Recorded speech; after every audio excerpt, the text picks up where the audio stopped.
Hi, welcome to A Foreigner in the Philippines. This is an update on our little red, much abused, much abused 4x4 multi-cab, what we call a multi-cab. It's actually a tiny Tonka toy, really, but it works incredibly hard. And finally, it gave out completely. We had to get it towed away in the end. It was taken, I thought, by a mechanic that would do a good job. It turned out to be, well, it turned out to be something that only time will tell whether the job was really done properly. The way that the mechanic saw it was that the rings needed to be replaced. He took the engine apart. This is a very difficult situation wherever you are in the world. It's a difficult situation that if a mechanic that you go to takes the engine apart and then gives you a horrendous quote for doing the work, what do you do? I mean, the vehicle is in his shop, the motor is in pieces on the floor. As far as you're concerned, it's a collection of nuts and bolts and bits of metal. And so what do you do? Short of actually taking along a few cardboard boxes or paying him to put it back together, it's a very difficult situation. And that was the one that we found ourselves in.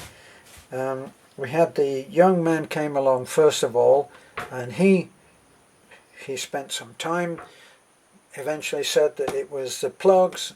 We bought a new set of plugs and put those in apparently, and then no, that still didn't work, and there were some delays, and then the pressure builds because the truck was in someone else's front yard.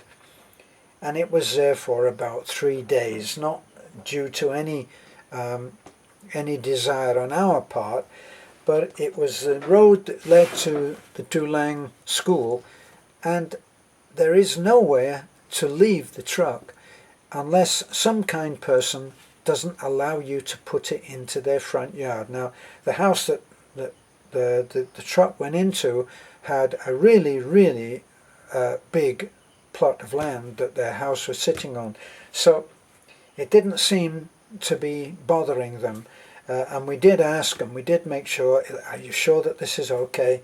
And it seemed that everything was okay, and we got the truck out of there as fast as we could. It was taken down to the port, which is where the mechanic had his workshop, and that's when everything starts to get out of your control. He said it needed a complete rebuild.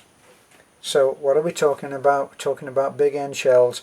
Now, in the UK they call them big end shells, put new shells in, and in America they'll call them bearings. So whatever it is, but in the big end there are shells that kind of look like this, like half moon. And they're about, depending on the vehicle, they're about 1/2 inch or 3/4 of an inch wide, and they're very thin, soft metal, which that's what is supposed to happen. That's what's supposed to wear out when it does, and then you replace those instead of replacing the whole thing. So that had to be done.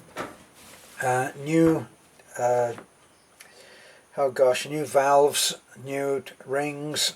The head had to be reworked, I'm thinking, and then everything put back together. We went down there. We went down there after a horrendous quote.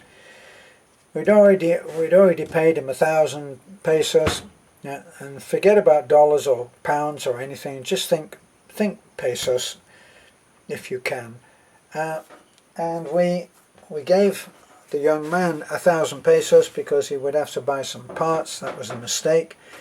And then after that we gave the main man 4,000 pesos. That was actually donated very very generously by Daryl, who was staying with us at the time. And so thank you, Daryl, for that. That lessened the damage for us appreciably. And then finally the man said this, it's going to have to be rebuilt. He showed us the worn out valves and all the other things that they do. It doesn't mean a whole lot. So he quotes us 5,000 pesos for doing the work, and it was going to be 5,000, almost 6,000 for the parts. Still don't know how true all of that is, but as I say, the vehicle is down there by the port. There's no way for us to get it back. There's no towing services here. It can be a problem.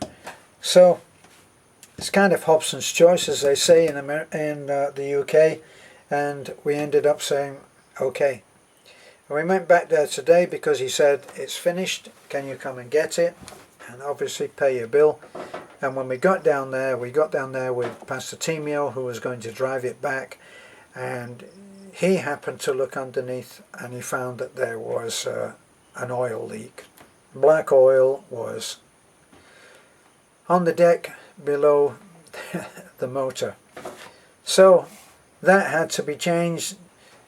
We gave the money for paying the bill to Timio, and he stayed down there, and then we tried to get back before it got dark because there's been a lot of rain recently, and that means that the road is going to be a bear.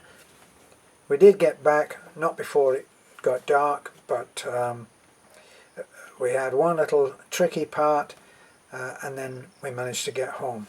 So we still don't know what happened. We assume that Pastor Timio has got the truck, that the oil leak was handled. Let's hope. If not, we'll probably cut our losses and take it to our usual guy, Nestor, if we can get it there. I'm sure that it will be drivable, that's for sure. And we'll just bite the bullet and do what has to be done. So that's Little Red.